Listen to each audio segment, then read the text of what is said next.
Graça e paz. Abra sua Bíblia, por favor, no Evangelho no qual escreveu Mateus, no capítulo de número 4. Nós leremos do verso 16, do verso 12 até o verso de número 25. Evangelho no qual escreveu Mateus, capítulo de número 12, capítulo de número 4, do verso 12 até o verso de número 25. Nós temos visto Mateus narrar, contando a história do nosso Senhor.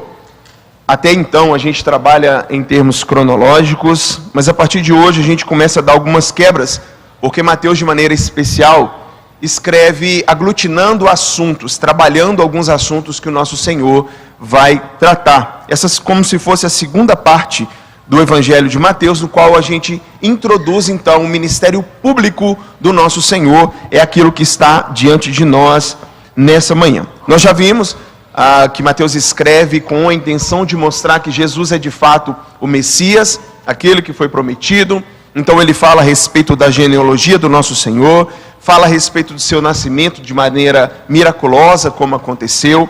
Ele fala a respeito daqueles que vieram para poder glorificá-lo, entregando ali os seus presentes.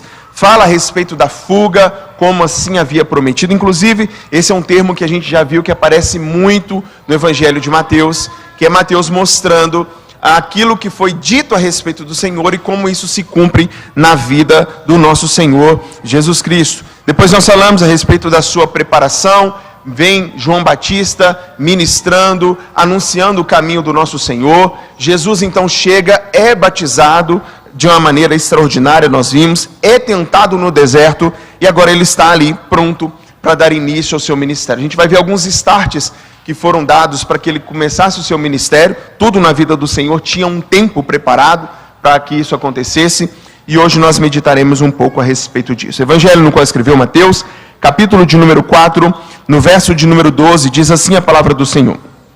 Ouvindo, porém, Jesus que João fora preso, retirou-se para Galileia, e deixando Nazaré, foi morar em Cafarnaum, situada à beira-mar, nos confins de Zebulon e Naftali, para que se cumprisse o que fora dito por intermédio do profeta Isaías: terra de Zebulon, terra de Naftali, caminho do mar além do Jordão, Galileia dos gentios. O povo que jazia em trevas viu grande luz, e aos que viviam na região e sombra da morte, resplandeceu-lhe a luz. Daí por diante, passou Jesus a pregar e a dizer: arrependei-vos, porque está próximo o reino dos céus. Caminhando junto ao mar da Galileia, viu dois irmãos, Simão, chamado Pedro, e André, que lançavam as redes ao mar, porque eram pescadores. E disse-lhes: vinde após mim, e eu vos farei pescadores de homens. Então eles deixaram imediatamente as redes e o seguiram. Passando adiante, viu outros dois irmãos, Tiago, filho de Zebedeu, e João, seu irmão, que estavam no barco em companhia de seu pai, consertando as redes, e chamou-os. Então eles, no mesmo instante, deixando o barco e seu pai, o seguiram. Percorria Jesus toda a Galileia, ensinando nas sinagogas, pregando o evangelho do reino e curando toda sorte de doenças e enfermidades entre o povo. E a sua fama correu por toda a Síria. Trouxeram-lhe então todos os doentes, acometidos de várias enfermidades e tormentos, endemoniados, lunáticos e paralíticos, e ele os curou. E da Galileia, Decápolis, Jerusalém, Judeia e da além do Jordão, numerosas multidões o seguiam. Senhor Jesus, fale aos nossos corações, nós necessitamos. Estamos aqui, Senhor Jesus, prontos para ouvir aquilo que o Senhor há de tratar e aprender mais sobre a Tua Palavra, para que assim vivamos vida digna do Teu santo chamado, do Evangelho do nosso Senhor. Tem misericórdia de nós, é o que nós te pedimos, em nome de Jesus. Amém e amém. O que você estava fazendo com 30 anos? O que você estava? Ou para aqueles que ainda não chegou, o que você pretende estar fazendo com 30 anos? Nosso Senhor estava dando início ao seu ministério. É Lucas quem vai narrar isso para nós, de que Jesus tinha essa idade quando ele inicia de fato aquilo que está diante de nós, o seu ministério de maneira pública. Nós somos informados no versículo 12 que houve um start para o início desse ministério público do nosso Senhor. João havia sido preso, João Batista havia sido preso. A gente sabe o motivo, ele havia denunciado o pecado de Herodes, toda aquela situação da irmã e tal, e por causa disso, o nosso Senhor, então, ele até mesmo muda de cidade, provavelmente para não iniciar um confronto, um embate com os seus opositores. João está preso e a mensagem não, de maneira alguma. E o nosso Senhor então sai para anunciar a mensagem, mais uma vez dando coro àquilo que João havia pregado, chamando os homens ao arrependimento. Mas Mateus havia já estabelecido a identidade de Jesus como filho de Davi. Dos magos a gente viu que ele recebeu a honra devida àquele que é Rei dos Reis e Senhor dos Senhores.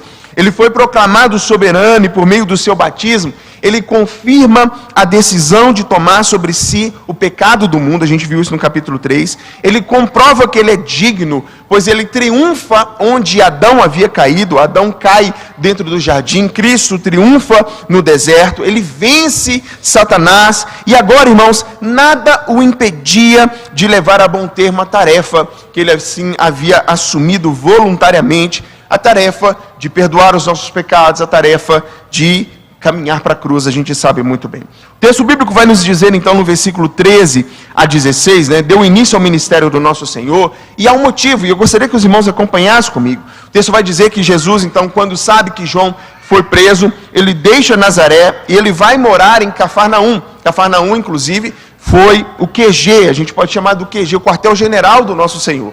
Boa parte do ministério de Cristo Jesus não é desenvolvido em Nazaré, mas ele é desenvolvido em Cafarnaum, que era uma região muito propícia para que Jesus pudesse ir tanto para o norte, para o sul, para leste e oeste. E aí, irmãos, o Senhor Jesus Cristo ainda faz isso com um objetivo, E o versículo 14 vai falar isso para nós. Vai dizer que para que se cumprisse o que fora dito por intermédio do profeta Isaías. Mais uma vez, lembrando que cada um dos passos do nosso Senhor, todos eles eram muito bem medidos, todos eles cumprindo aquilo que havia sido predito a respeito do nosso Senhor. Olha só, lá em Isaías, aqui é uma referência a Isaías 9, em que o texto bíblico vai dizer: terra de Zebulon, terra de Naphtali, caminho do mar além do Jordão, Galileia dos gentios. O povo que jazia em trevas viu grande luz, e aos que viviam na região e sombra da morte,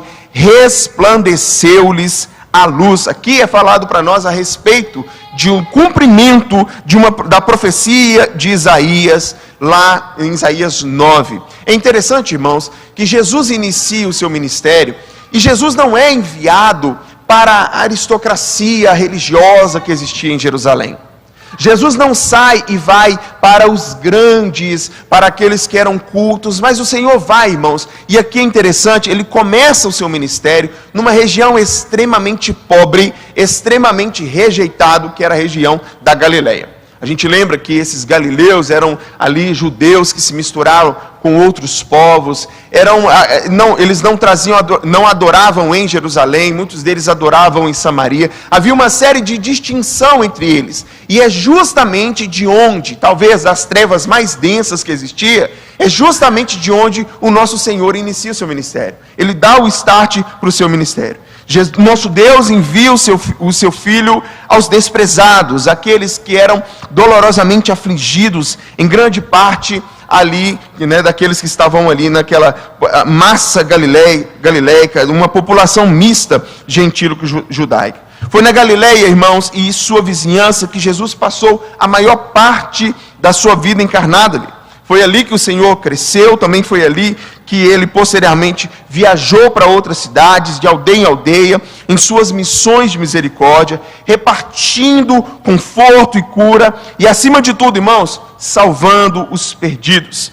Foi aqui onde ele percorreu as praias e falou às multidões. É nessa região geral aqui onde ele reuniu em torno de si os seus discípulos. Foi dessa porção, irmãos, norte da Palestina, que com sua palavra de vida, de repreensão e consolo, a sua palavra foi espalhada. Jesus passa tanto tempo em Cafarnaum, que é Mateus quem vai dizer, irmãos, que Cafarnaum era a cidade de Cristo. Obviamente que não era a sua cidade de nascimento, mas ele esteve tanto ali, né? E talvez você tenha essa experiência, nasceu em outro estado, mas está tanto tempo em Goiás, aqui dentro de Goiânia, que você já se considera um goiano. E assim o Senhor era com relação a Cafarnaum, chamado de a cidade de Cristo. Então, olha o que nós temos, irmãos. O que nós temos é Cristo dando início ao seu ministério nesta região. E o que Jesus pregava? Como é que Jesus introduz o seu ministério? O versículo 17 vai dizer isso para nós. Daí por diante, passou Jesus a pregar e a dizer: arrependei-vos, porque está próximo o reino dos céus. Diferente do que muitos podem dizer e imaginar, a mensagem do nosso Senhor, irmãos, não era uma mensagem suave. A mensagem do nosso Senhor era uma mensagem dura. Porque esse arrependimento, irmãos, não é o remorso, como já tivemos a oportunidade de trabalhar aqui. Remorso é diferente do arrependimento. Remorso você sofre pelas consequências do seu pecado. O arrependimento é uma mudança completa. A palavra é metanoia, é uma mudança, uma conversão 180 graus. Você está indo de um lado e você muda para outro lado. O que nós temos aqui, irmãos, é Jesus anunciando, chamando os homens. E a mensagem central do nosso Senhor não é uma mensagem não é uma mensagem doce, é arrependimento. Assim como João anunciava, nós temos o nosso Senhor Jesus Cristo fazendo o mesmo. Jesus leva esse evangelho do reino a regiões que João Batista não havia entrado ainda, por ser grande de extensão. As boas novas, irmãos, começam a expandir-se em território mais amplo. E a exigência que o Senhor coloca é que esses homens viessem a se arrepender dos seus pecados. Jesus inicia chamando, convidando os homens ao arrependimento, e logo ele não fica só. Aqui, se a gente olhar do versículo 18 ao versículo 22, dá um salto muito grande aqui. Porque aqui não é que Jesus não conhecesse esses homens ao qual está sendo tratado. Jesus já havia estado com ele, mas Mateus resume, porque ele trabalha em blocos. Mateus resume muito dos encontros que Jesus havia tido com os discípulos, antes deles largarem a rede para estarem de maneira definitiva com o nosso Senhor. Em João 1 vai falar para nós a respeito do primeiro encontro. Vem quando Natanael chama, encontramos o Messias, achamos o Messias. Então, o que a gente tem aqui, já havia tido alguns encontros de Jesus com Pedro. Deixa eu usar o barco de vocês. Ele prega àqueles que estão na praia, ele fala isso. Mas aqui, Mateus coloca para nós, mostrando algumas coisas importantes a respeito do chamado a esses discípulos. No verso 18, vai dizer para nós: caminhando junto ao mar da Galileia, viu dois irmãos, primeiro Simão, chamado Pedro, e André, que lançavam as redes ao mar, porque eram pescadores. E aí, quando o Senhor os vê, o Senhor vai dar um chamado para eles: vinde após mim, e eu vos farei agora pescadores de homens. Não mais de peixes, mas pescadores de homens. Agora, irmãos, olha que interessante a reação de Pedro e André. No versículo 20 vai falar para nós: então eles deixaram imediatamente. Inclusive essa palavra Mateus repete muito, são 19 vezes em todo esse livro. Imediatamente eles deixam as redes e passam a seguir o nosso Senhor. Mais uma vez lembrando, não é o primeiro encontro que Jesus está tendo com Pedro, com André, não é o primeiro encontro, ok? Mas esse é um encontro definitivo, onde eles abandonam a sua profissão para agora caminhar com o nosso Senhor. E não foi apenas eles, não foi apenas André, os dois irmãos, André e Pedro, mas tem mais. Versículo 21 diz: passando adiante, viu outros dois irmãos, Tiago, filho de Zebedeu, e João, seu irmão, que estavam no barco em companhia de seu pai, consertando as redes, e chamou-os. Então eles, ao mesmo instante, deixando o barco e seu pai, os seguiram. Instantaneamente, no mesmo momento, eles também fazem a mesma coisa que os outros dois haviam feito. Abandonam as suas profissões e passam agora a seguir o Senhor de uma maneira mais clara. Irmãos, aqui há algumas aplicações ao nosso coração. É interessante ver, irmãos, a prontidão desses discípulos ao chamado do nosso Senhor. Eles não cogitam fazer outra coisa, Eles não dizem, Senhor, como que nós viveremos?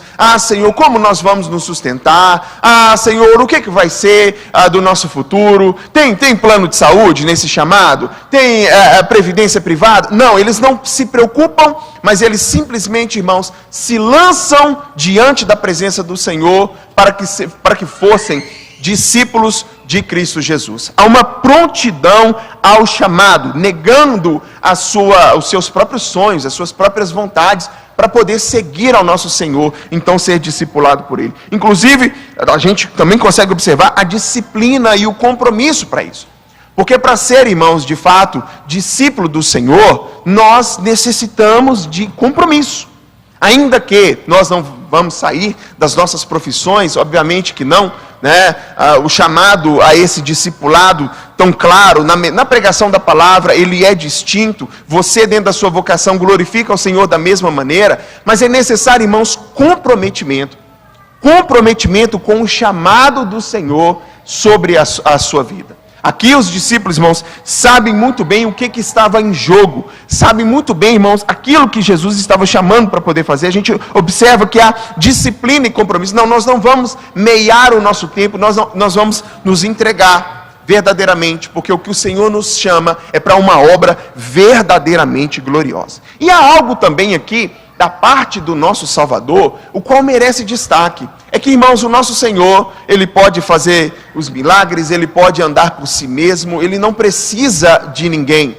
Ele não precisa. Se a gente parar para olhar, o nosso Senhor não precisa de ninguém para realizar milagres, para pregar o Evangelho, mas o Senhor, irmãos, conta com pessoas, conta conosco. O Senhor aqui, irmãos, desenvolve um trabalho em equipe. É grande a obra, a seara é muito grande, são poucos os ceifeiros. E aqui o que a gente tem é Cristo Jesus chamando discípulos, chamando homens para caminhar junto com Ele, serem discipulados. E dizendo, até mesmo no futuro, que as obras que esses discípulos fariam seriam obras maiores do que Ele havia e já tinha até mesmo realizado. O nosso Senhor chama pessoas para poder caminhar num discipulado claro. E esse discipulado, André, é um discipulado onde exige prontidão ao chamado do Senhor. Nós nos colocamos e dizemos, Senhor, eis-nos aqui diante de Ti. Me usa, faz de mim aquilo que o Senhor desejar. Para esse discipulado, irmãos, há comprometimento, há disciplina e comprometimento. Porque, irmãos, nós não olhamos para trás, nós não olhamos para as circunstâncias, mas nós simplesmente seguimos ao nosso Senhor. E há também um trabalho em equipe aqui. No terceiro dos pontos aqui que a gente pode, correndo no texto, o texto vai dizer, percorria Jesus toda a Galileia, ensinando nas sinagogas, pregando o evangelho do reino e curando toda sorte de doenças e enfermidades entre o povo. Mateus traz distinção entre ensino e pregação. William Hendricks, ele vai dizer que toda boa pregação, ela também vai ser ensino. Mas aqui, irmãos, o que a gente observa é que Jesus vai às sinagogas ensinar. Essencialmente os judeus, ele abria a palavra, ele mostrava. Mas quando ele estava fora, não que não houvesse ensino, mas que ele, irmãos, ocupava-se em chamar os homens ao arrependimento, como o texto aqui estava. E aqui é distintivo, os 3 pontos, e o outro era de curar. Aqui, irmãos, 3 distintivos. Primeiro, irmãos, o curar, o pregar a palavra da maneira como ele fazia, irmãos, isso confirmava a sua mensagem. Mas também revelava quem de fato era o Messias, porque o nosso Senhor sai, a sua fama corre, irmãos, e ele está curando todos aqueles que vêm diante dele. Todos. O Senhor não faz distinção para curar. O Senhor não faz distinção para poder operar a sua obra. Ele não chega e diz o seguinte assim, vem alguém para ele que está enfermo, que é coxo, e ele pergunta assim, você é de Israel, você é judeu ou você é gentil? Não há isso da parte do Senhor. Ele sai por aquela região anunciando o evangelho e chamando todos esses homens ao arrependimento por meio da pregação, ensinando esses homens e curando. E isso faz, irmãos, isso confirma a sua mensagem, porque de fato ele mostra que ele tem o poder do qual ele está anunciando. Isso revela que de fato ele era o Messias e provava, irmãos, no certo sentido aquilo que ele estava dizendo a respeito da chegada do reino. Jesus pregava dizendo: arrependei-vos, porque está próximo o reino dos céus. Esse próximo aqui, irmãos, não é aquele que está chegando, mas é próximo de perto. Já chegou o reino está entre vós. Jesus anuncia todas essas coisas, e o seu ministério público ali vai dizer no versículo 24, a sua fama corre por toda a Síria. E aí, irmãos, imagina você que padece de alguma enfermidade, você fica sabendo que aqui em Aparecida de Goiânia tem um homem realizando milagres, e você fica sabendo que de fato ele é até mesmo o Messias, estão falando que ele é o Messias. O que você faria? Certamente você sairia da sua casa, da sua região, crendo que de fato você chegasse, você se aproximasse desse homem, seria curado. E aqui, irmãos, toda a circunvizinhança, todos os povos, irmãos, vêm até o nosso Senhor para serem por ele curados e ouvir a sua mensagem. A sua fama correu por toda a Síria. Trouxeram-lhe então todos os doentes, acometidos de várias enfermidades e tormentos, endemoniados, lunáticos, paralíticos. Olha a quantidade, irmãos, quantidade de pessoas e de problemas que são trazidos aos pés do nosso Senhor.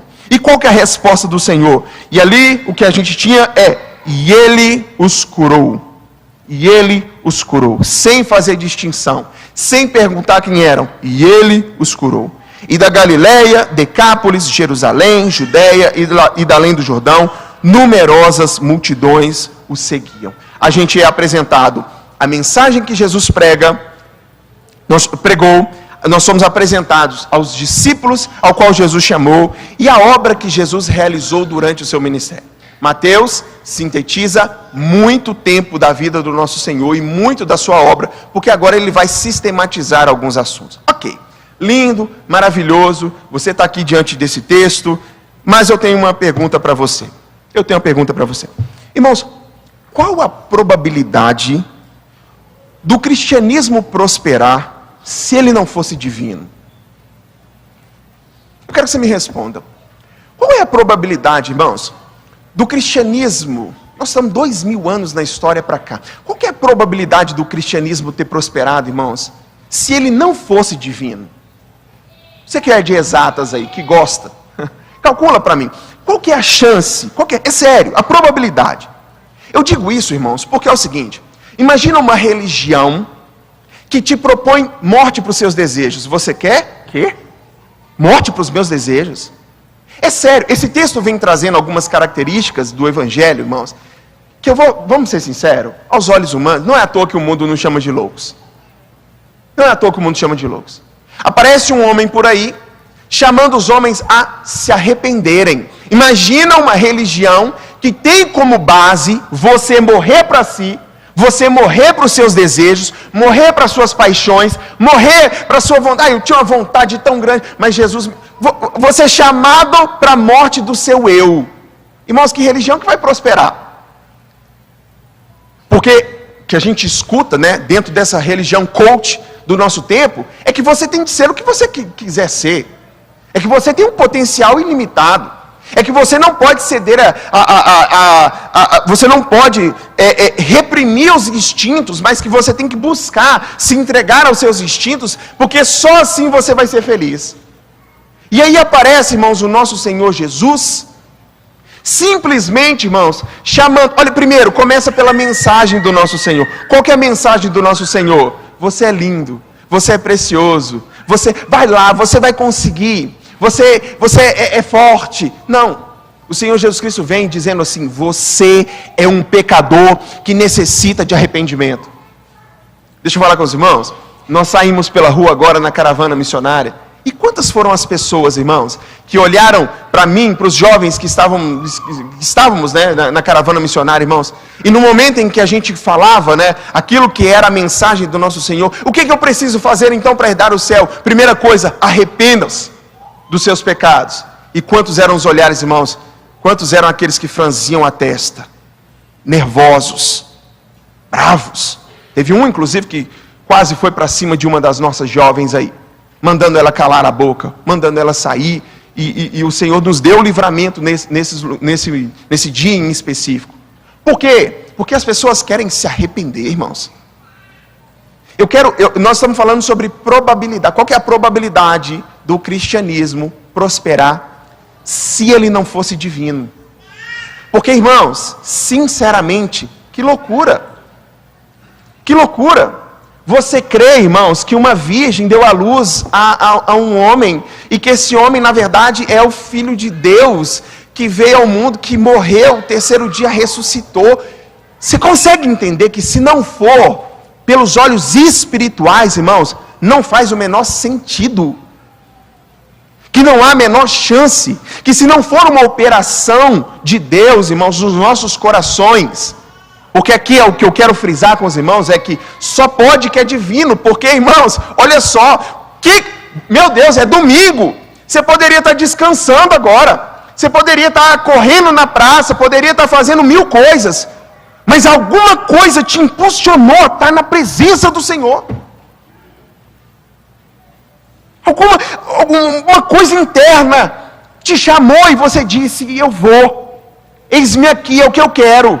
Não, mas vindo para a igreja, você não vai poder aproveitar a vida. Eu não quero aproveitar a vida, eu quero estar aos pés de Jesus. Como é que, irmãos, a gente possa imaginar?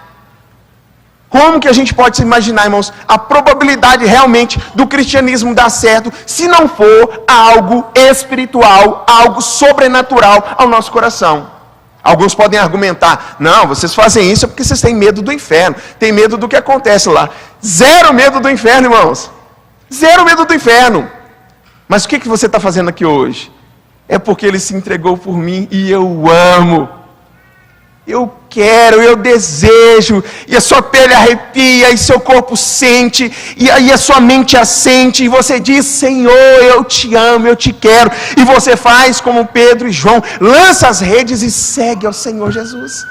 Qual que é a probabilidade? Você quer outro exemplo? Quer? Está no nosso texto. Você vai começar, imagina que você está disposto lá, vamos começar uma religião? Vamos começar com quem aqui, né? Vamos chamar a nata acadêmica, né? Vamos chamar a nata acadêmica, aqueles que entendem mais, né? Cadê o pessoal da neurociência? Vamos chamar aqueles que pensam, aqueles que trabalham, vamos chamar os grandes, para que a gente possa começar alguma coisa aqui, que vai permear dos grandes para as classes médias, para as classes mais pobres. Então, vamos fazer dessa maneira? E Jonathan, como é que nosso Senhor chama? Quem são, irmãos, os discípulos do nosso Senhor? Jesus começa o seu ministério, irmãos, e Ele desenvolve o seu ministério chamando gente inculta.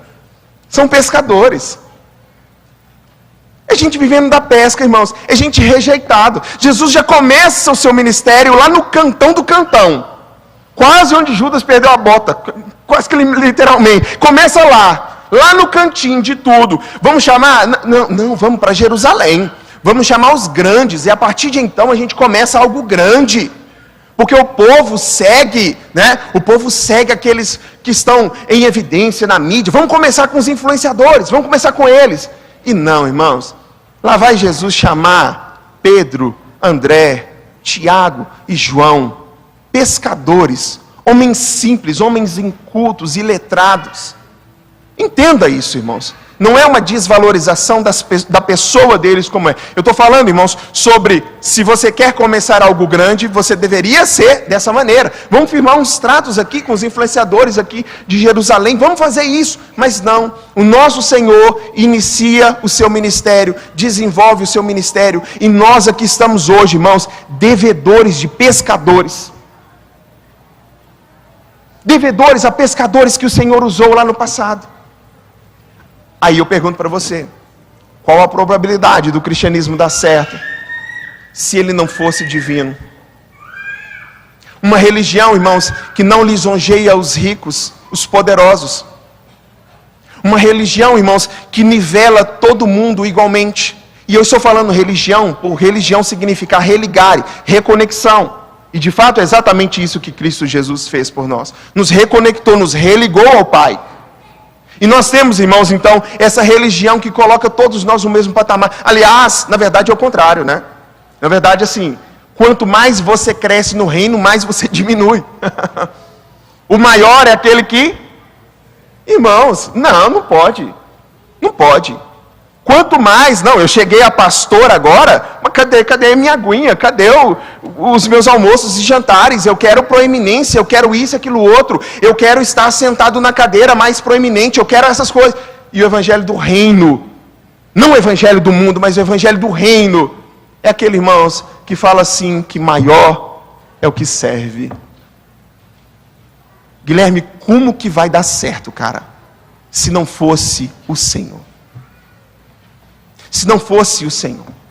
Como você se submeteria a uma igreja presbiteriana do Brasil? Cheio de benefícios, cheio de responsabilidades. Como você se entregaria? Você estaria debaixo, sujeito a pastores, sujeito a conselho de igreja, sujeito aos seus próprios irmãos.